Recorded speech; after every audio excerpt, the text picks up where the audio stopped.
Ravi de vous retrouver sur le plateau télé du Salon du Cheval de Paris, ici en plein cœur de ce Hall 6. Nombreuses personnes qui nous ont rejoints pour cette nouvelle table ronde sur le plateau télé avec un thème qui eh bien, nous concerne tous, le para-équestre. Et on va échanger ensemble avec eh bien, 4 acteurs de ce para-équestre. On a 3 cavalières qui nous ont rejoints. Bonjour mesdemoiselles, je vous présente une par une. Lisa 16, cavalière de para-dressage grade 5, on est d'accord. On a également Alexia Pitié, cavalière de dressage grade 4, paradressage grade 4. Et on a également Ninon Forget. Bonjour Ninon. Ninon qui est cavalière de saut d'obstacle et maintenant de dressage. On va en venir à ça avec toi. Vice-championne amateur grade 4-5 si je dis pas de bêtises. C'est bien ça Ninon, tu me confirmes ? C'est grade 4, c'est ça. Et pour accompagner tout ça depuis de nombreuses années, une figure emblématique du para-dressage et de la para-équitation. Si. Soyez pas modeste, Fanny. Une figure emblématique. Fanny Delaval, bonjour Fanny. Bonjour. DTN, donc directrice technique nationale adjointe au para-dressage et chef de l'équipe de France de para-dressage. Depuis combien d'années, Fanny ? J'ai fait mes 6e Paralympiades à Paris, donc j'ai commencé en 2023. Donc je vous laisse compter, ça fait beaucoup. En 2003, pardon, j'ai dit 2003, pardon. 2003. C'est exceptionnel. Je sais ô combien ces disciplines vous tiennent à cœur, ces athlètes et ces parcours vous tiennent à cœur. On va y revenir. J'aimerais qu'on parle de ces disciplines para-équestres. Peut-être juste avant, est-ce qu'on peut faire un petit tour de table, mesdemoiselles ? Est-ce que vous pouvez vous représenter ? Alors moi je suis Lisa Sey, je suis cavalière de grade 5. Donc le grade 5, en paradressage vous avez 5 grades. Les personnes les plus handicapées seront en grade 1 et donc moi le grade 5 je suis on va dire moins handicapée que d'autres cavaliers en paradressage. Je suis à la limite du valide et pour le dressage classique ça équivaut à un niveau Saint-Georges. Alexia, est-ce que tu peux nous en dire plus sur ton parcours et puis sur ta catégorie ? Alors, je suis en grade 4. Le grade 4, il est aux 3 allures. On a du pas, du trot et du galop. Comme disait Lisa tout à l'heure, le grade 5 et le grade 4, on est aux 3 allures. Et ensuite, quand on est dans le grade 1, 2 et 3, le 2 et 3, on a du pas et du trot. Et pour le grade 1, c'est uniquement au pas. Donc, ils sont faits en fonction de nos handicaps, bien sûr. Je suis cavalière internationale de paradressage en grade 4. J'ai attaqué les internationaux en 2019. On a fait Paris à Versailles avec Lisa. Ouais. Et puis cette année au championnat d'Europe à RMLO où on a été médaillé sur la freestyle. Première médaille d'or française, européenne, ça s'applaudit. Merci beaucoup. En paradressage. Merci. Bravo Alexia. Et Ninon, est-ce que tu peux nous raconter peut-être ton parcours, s'il te plaît ? Bonjour, donc je m'appelle Ninon, j'ai 22 ans. Moi, je suis cavalière depuis toute petite de saut d'obstacle. À l'origine, à 17 ans, j'ai pris un coup de sabot dans le visage et depuis, je suis non-voyante. Et donc, d'abord, je suis retournée en concours de saut d'obstacle. Donc, je tourne en amateur 3 et amateur 2 depuis bientôt 5 ans avec mon cheval dans des compétitions valides. Et à côté, du coup, je me suis mise aussi au paradressage où je suis aussi en grade 4. Mais voilà, je suis encore une bébé paradresseuse par rapport à Lisa et Alexia. Et là, on a fait nos premiers championnats de France avec ma jument en novembre. Premier championnat de France amateur, effectivement. Et donc, belle médaille d'argent, vice-championne de France. Merci. Félicitations. Bravo. Avant de venir sur les disciplines para-équestres, j'aimerais bien vous donner la parole parce que vous avez des parcours de vie qui sont chacun différents, des handicaps aussi qui sont différents. Mais ce qui est intéressant dans vos parcours, c'est que vous étiez toutes les 3, je crois, cavalières avant vos handicaps. Moi, j'ai une première question, c'est qu'est-ce qui vous a amené à retourner à cheval, reprendre l'équitation après votre parcours ? Est-ce que vous pouvez m'en parler ? Est-ce que c'est la passion avant tout ? Comme vous voulez. Pour ma part, en tout cas, oui, c'est vraiment ma passion. Enfin, moi, le cheval, c'est mon quotidien depuis que je suis toute petite. Et ça n'a pas été une question pour moi d'arrêter ou pas. de couper le contact avec mes chevaux. J'ai tout de suite voulu retourner à cheval le plus vite possible. Et voilà, et retourner vraiment au contact de mes chevaux, retravailler et me redonner de nouveaux objectifs. Donc voilà, pour ma part, ça a été la passion qui a été plus forte que tout. Et la compétition, Ninon, la compétition obligatoire pour toi, enfin, en tout cas, c'était un objectif quand tu as repris le cheval? Oui. Félicitations. Oui. Ouais. Oui, retourner en concours de saut d'obstacle dans un premier temps, ça a été mon premier objectif. De retrouver la compétition, l'adrénaline, les objectifs, le travail avec mes chevaux, ça a vraiment été une priorité. Et maintenant, du coup, j'ai découvert aussi le paradressage. Donc, dans tous les cas, oui, la compétition, ça a été vraiment un objectif premier, on va dire. Alexia? Merci. Pour ma part, c'est pas un accident, c'est une maladie dégénérative, donc c'est arrivé au fur et à mesure. Donc je travaille dans le milieu des chevaux, donc ça a été plutôt une adaptation. Bien sûr, il n'y avait pas le choix, je voulais continuer à pouvoir enseigner, continuer à travailler les chevaux, continuer à monter. Et j'ai découvert le paradressage qui m'a permis en fait de pouvoir continuer tout en adaptant en fonction de ma maladie qui continue à évoluer. Ça a vraiment été une découverte. Même question, le sport et la compétition était pour toi essentiel? Bien sûr, ça permet de continuer à se dépasser, ça permet de pouvoir continuer à évoluer sportivement malgré le handicap. Et pareil, même question pour toi, Lisa? Alors moi, c'est un accident que j'ai eu très jeune, j'avais 10 ans. Moi, c'est vrai que j'étais encore à terre, ça venait de se passer, et que j'ai dit à maman, t'inquiète pas, je sens mes pieds. Alors, je peux pas bouger, je peux pas me relever, mais un jour, je remonterai à cheval. Et moi, c'est vraiment cette envie de remonter. À l'époque, je montais au Pal des Vents, donc la ponette avec qui j'ai fait mes premiers championnats d'Europe quelques années après. Et c'est vraiment ça qui m'a poussée à réapprendre à marcher. Tout ce que j'ai vécu, je l'ai fait pour pouvoir remonter à cheval. Alors, j'ai pas repris en paradressage tout de suite. Moi, j'ai commencé le paradressage qu'en 2022, officiellement. Moi, j'ai repris ma carrière en tant que valide. Et en fait, c'est au fur et à mesure des années parce que j'ai grandi. Donc, j'ai développé beaucoup de difficultés de mobilité. Et c'est à ce moment-là que je me suis dit, maintenant, il faut que je me questionne. Si je veux continuer dans le haut niveau, qu'est-ce que je fais ? Comment je peux me réadapter? Et le paradressage m'a ouvert cette porte-là. Et c'est un véritable sport, un sport de haut niveau, évidemment. Selon vous, ce serait quoi la grande idée reçue que vous entendez le plus souvent de la part du public, du monde, du milieu équestre, et pas que, sur les épreuves parasportives, para-équestres? Je vais commencer. Moi, je n'ai pas vraiment entendu d'idée reçue. D'accord. Après, je tiens à préciser quand même que c'est une discipline qui est très exigeante. On est jugé sur Évidemment. la qualité des allures, la précision du tracé, l'harmonie, la justesse avec son cheval, la justesse de l'équitation. Et en fait, les paradresseurs sont des athlètes, ils ont une préparation physique, une préparation mentale, et ils développent en fait avec leurs aides, les aides compensatoires qu'on appelle, vraiment des techniques. Ils sont hyper fins, quoi. C'est des véritables athlètes et c'est une discipline qui est très exigeante. Est-ce que tu peux tant que tu as le micro, Lisa, est-ce que tu peux nous expliquer juste comment tu es accompagné? On parlera peut-être aussi du rôle de l'accompagnant. Comment toi tu te prépares concrètement au quotidien sur tes compétitions? Au quotidien, alors au niveau équestre, je suis accompagnée par Marina Caplin-Saint-André, qui est ma coach depuis le début. En fait, c'est avec elle que j'ai fait mes 3 championnats d'Europe et mes premiers Jeux paralympiques, et c'est elle qui me suit par la suite aussi. Et puis après, j'ai une préparation mentale avec Olivier Laruelle et ma préparation physique avec mon kinésithérapeute, donc Paulin Mitève. Et en fait, toutes ces personnes-là sont coordonnées autour de moi. Marina elle me dit, j'aimerais que tu ouvres un peu plus ton haut du corps, il faut que tu travailles tes trapèzes. Alors moi, je vais voir mon kiné, elle m'a demandé qu'il faut que je travaille mes trapèzes, il faut que je prenne de la mobilité parce que ça peut aider mon cheval pour les incurvations. Écoute, Paulin, il faut que je travaille ma mobilité. Enfin, voilà, c'est toute une équipe qui a autour et on perfectionne en fait Marina le cheval et Paulin moi. Voilà. Alexia, est-ce que tu as une réponse aussi? Est-ce que toi tu entends des on-dit? Alors on entend souvent que évidemment l'appareil équitation c'est parfois pour se remettre à cheval, mais c'est aussi un vrai sport de compétition. Bien sûr, je pense qu'aujourd'hui ce qu'on peut croire c'est que parce qu'on a un handicap on peut faire du haut niveau. La réalité c'est que c'est du haut niveau. C'est qu'il y a une vraie préparation derrière. Avec les chevaux on le sait, ça prend du temps.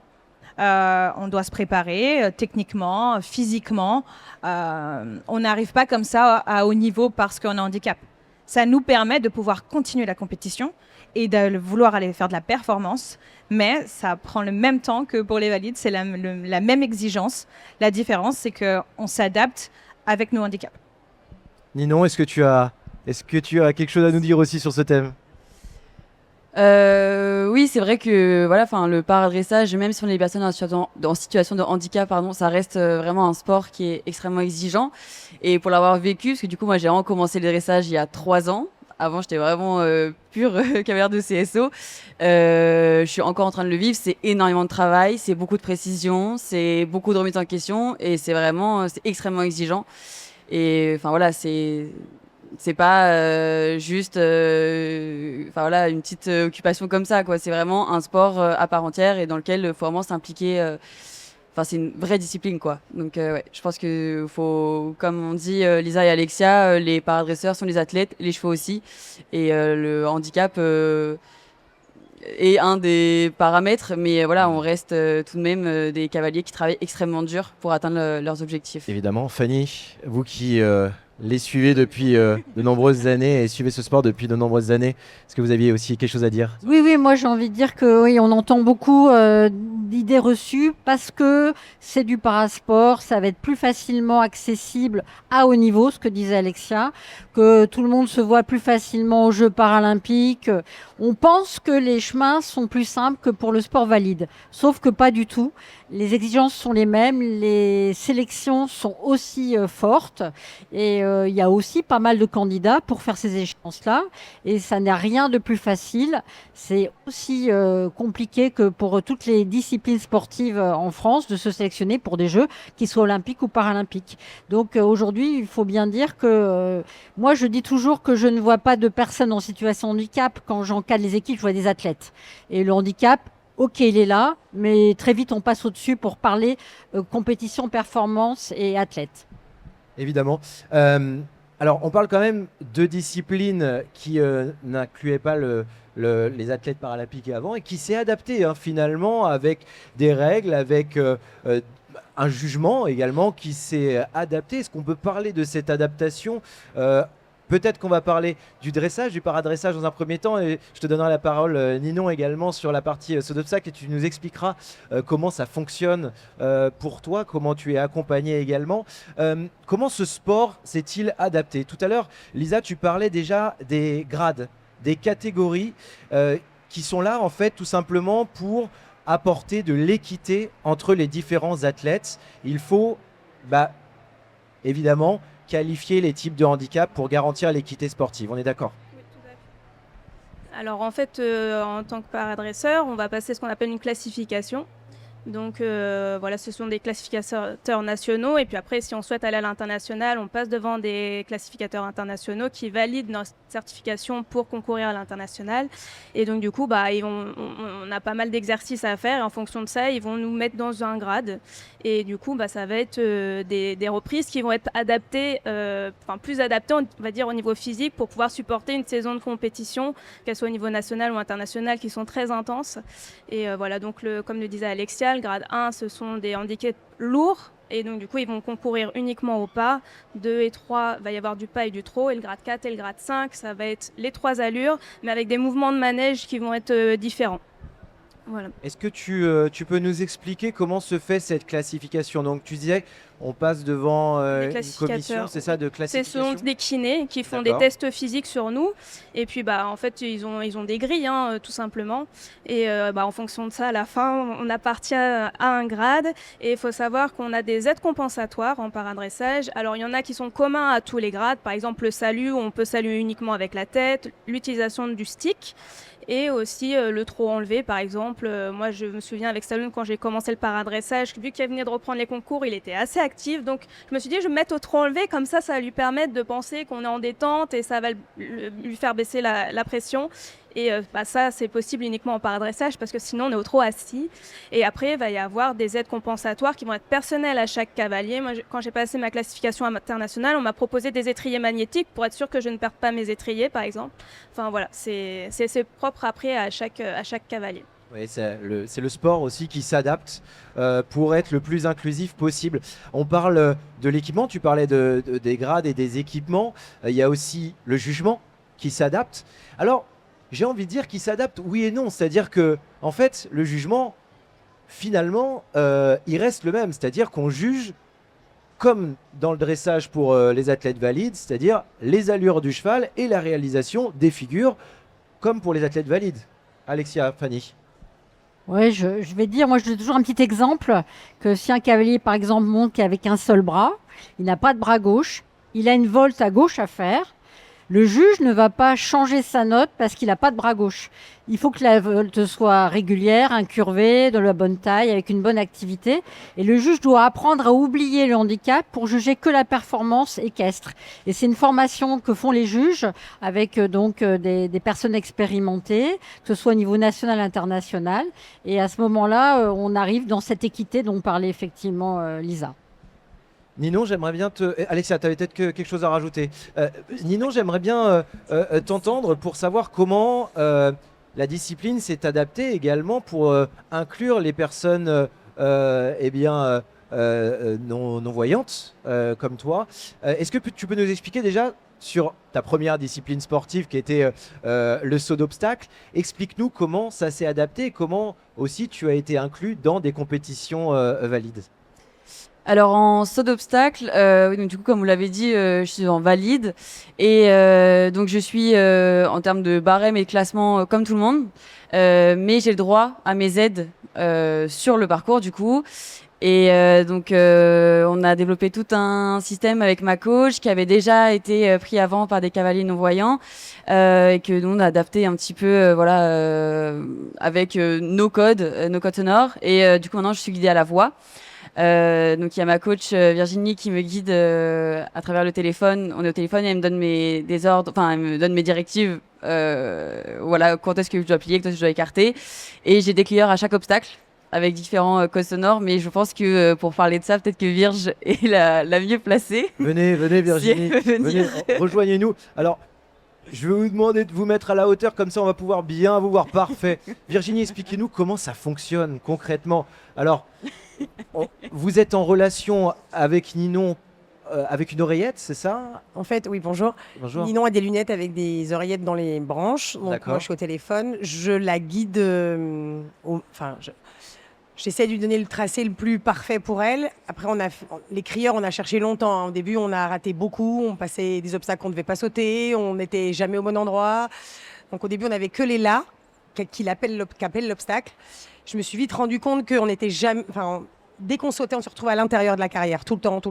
Donc après, j'ai imaginé des I qui sont à l'extérieur de la carrière pour nous redonner beaucoup d'espace.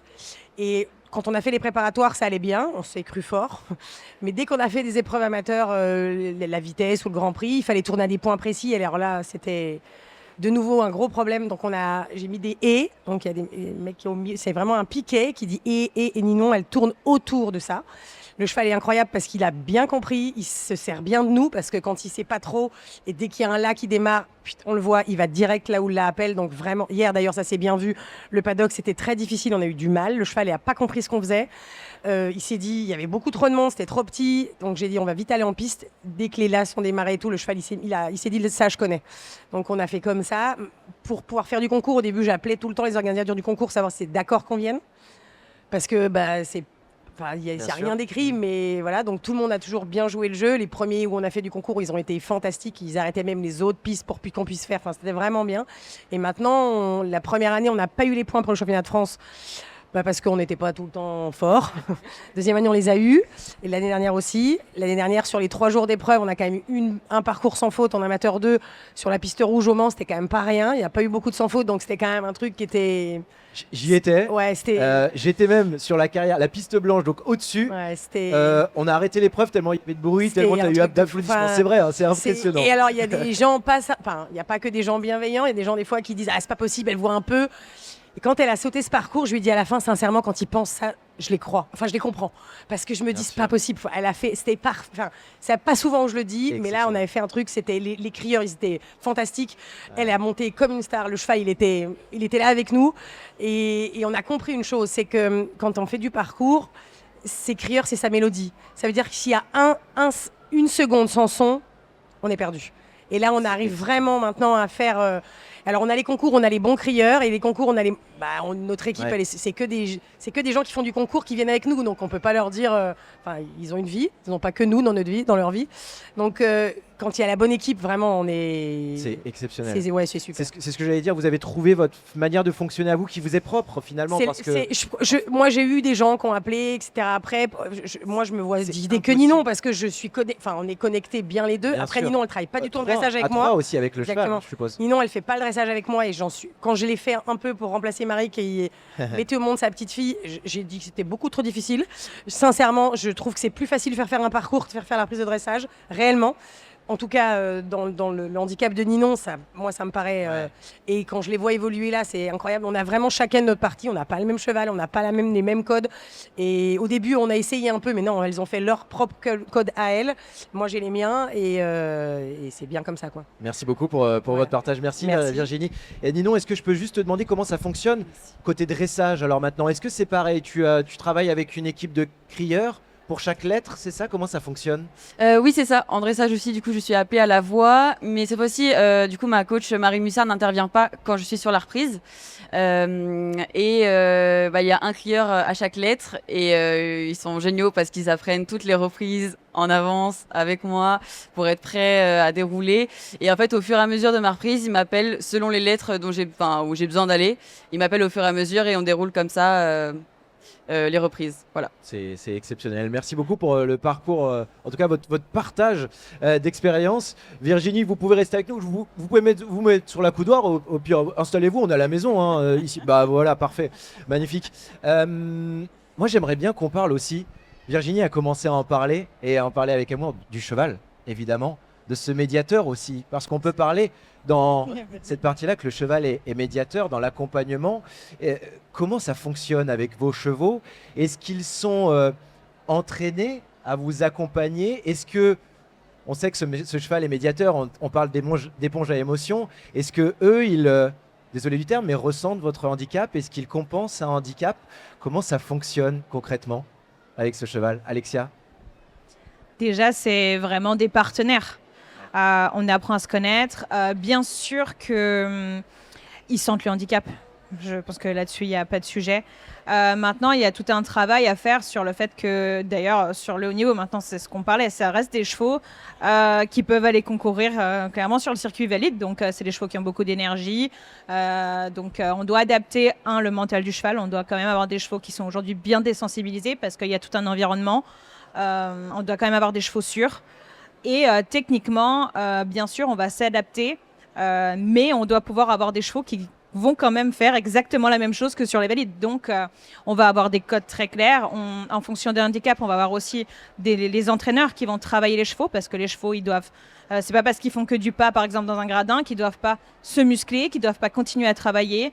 Donc, on a quand même des school riders aussi qui vont détendre les chevaux. Le school rider, c'est pour les grades 1, 2 et 3. Ça leur permet de détendre les chevaux pour les préparer donc aux 3 allures, bien sûr.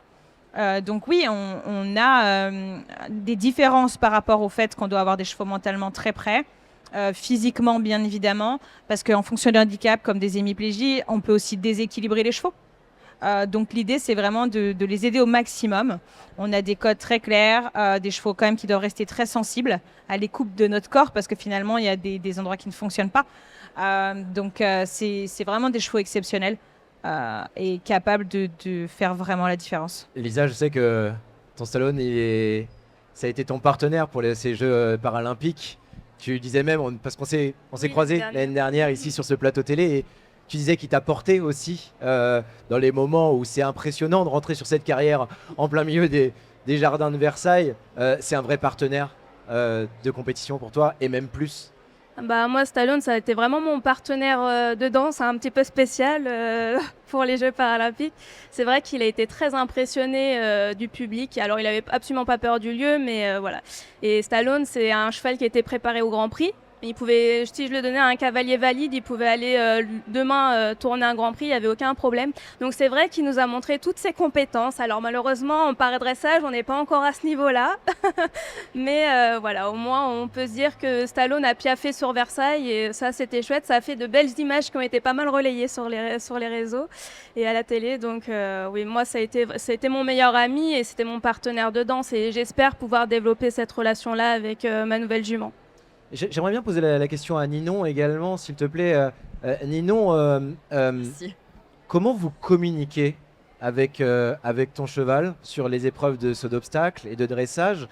Comment se fait la communication? Je suppose que tu es basé beaucoup plus sur des ressentis. Du coup, comment ça fonctionne? Oui, parce que moi dans mon handicap, j'ai la particularité d'avoir entre guillemets tout mon corps valide mais plus la vue, ce qui pour les chevaux est très perturbant au début. Il y en a vraiment qui comprennent, d'autres qui comprennent pas du tout, d'autres qui n'acceptent pas. Moi j'ai eu ma jument que j'avais mon accident avec qui je n'ai jamais pu repasser une barre alors qu'elle était inarrêtable. Ça dépend vraiment des chevaux et j'ai la chance d'être tombée sur Alvaro dans ma vie pour le saut. Et moi, vu que j'ai plus la vue dans tout ce qui est à bord, l'appel du saut, etc., c'est quasiment plus que du ressenti. Et vraiment, quand on est en parcours, on est en symbiose. Et ça, on a vraiment créé ça ensemble, tous les deux avec Alvaro et tous les trois avec Virge. Et on est vraiment un trio sur la piste. Et il est fantastique. Enfin, très sincèrement, il a une intelligence qui... Parce qu'il est gentil qu'avec elle. Il est gentil qu'avec elle, dit Virginie. Il est un peu particulier. C'est vrai? Nous, on le monte. Au début, on le montait, on le monte plus. Il est pas gentil, il est pas très gentil. Non, il est fou. Il est avec moi, il est exceptionnel. Et il est Très spécial. très spécial, ma coach. Très spécial. Comment est née cette relation en fait au final? Comment tu as trouvé ce cheval pour t'accompagner? On travaillait avec un marchand de chevaux avec qui on travaille depuis des années. On l'a appelé, on lui a dit nous on voudrait ça. Il a dit ouais je sais ce qu'il faut mais j'ai pas. Ouais. Il a appelé 3 mois après, il a dit j'ai. Quand on est allé le chercher à Versailles, j'ai dit mais on va pas pouvoir. Et en fait le cheval il a tout de suite compris. Parce qu'il y en a ils C'est vrai. comprennent rien. On a des chevaux, ils restent arrêtés dans tous les coins. Enfin, ils ont pas. Lui il a tout de suite compris. Au début on faisait l'erreur, on montait le cheval et après on mettait Ninon. Là il avait du mal. Il fallait que ça soit que elle. Une fois que c'est elle dessus, après il comprend à peu près tout quoi. Comment ça s'est passé? Est-ce que tu as travaillé à pied d'abord ou est-ce que tu es tout de suite Pas du tout, on est monté dessus. D'accord. Mm. Ah, ok. J'avais un gentil cheval de club moi, aux écuries où on avait fait un peu, on s'entraînait un peu. Il était gentil, mais il sautait pas très haut et on n'aurait pas pu faire tout ce qu'on a fait là. Et ce cheval-là, il nous a permis de commencer à trouver des idées. Et Alvaro, il a tout aidé. Mais Alvaro, il est vraiment à remplacer. Il va pas être facile, quoi. Et il vieillit et il va falloir qu'on le remplace, mais c'est pas simple, quoi. Fanny, est-ce que vous voulez intervenir Oui. sur cette partie du cheval? Oui, moi je voulais dire qu'effectivement aujourd'hui, pour être performant en paradressage au niveau international, il faut des bons chevaux, des chevaux avec vraiment du potentiel, de la qualité. Il faut du temps. On prend l'exemple de Alexia et de Sultan. Il a fallu des années pour forger un couple aujourd'hui médaillé d'or au championnat d'Europe. Donc c'est de la patience, c'est du temps. C'est effectivement le fait de petit à petit de faire que le cheval comprend ce qu'on lui demande et aussi une acceptation de codes assez particuliers. Et je voulais dire aussi, nous on a une vétérinaire fédérale très impliquée qui soigne beaucoup les chevaux, qui les accompagne en compétition. Et le welfare, on en parle beaucoup, le bien-être du cheval. En paradressage, c'est vraiment une réalité. Les chevaux, je pense, sont heureux d'être avec nous et on y porte beaucoup d'attention. Ils nous le rendent bien grâce à des belles reprises et j'espère que ça va continuer. Alors, les sports para-équestres se développent de plus en plus. Peut-être pour venir conclure, quels sont les défis futurs? Je suppose que ça nécessite aussi la recherche de nouveaux cavaliers. Comment se passe la relève? Fanny, vous parliez des chevaux. Comment on va aussi aller sélectionner, chercher des chevaux? Quels sont les défis peut-être? Alexia, tu as pris le micro. Fanny, qui voulait parler? Moi, je vais vite fait. Je vais dire que là, la fédération, actuellement, on travaille sur un programme d'accompagnement des couples. On a rencontré Ninon il y a très peu de temps au championnat de France. Voilà, elle va nous rejoindre dans les masterclass et on va commencer à embrayer l'international. C'est un gros défi pour Ninon, mais elle est motivée. Bon, Alexia et Lisa sont des cavalières d'expérience. Lisa reprépare un cheval, donc il lui faut le temps. Alexia, on va aller, je pense, normalement au championnat du monde ensemble pour essayer de se qualifier pour Los Angeles. Et on travaille sur un programme de détection. On était la semaine dernière, Alexia m'a accompagnée en Île-de-France. On a vu 16 nouveaux couples. Et on va continuer à sillonner la France pour inciter les cavaliers paradresseurs à nous rejoindre et à les accompagner dans le projet sportif. Donc voilà, on avance.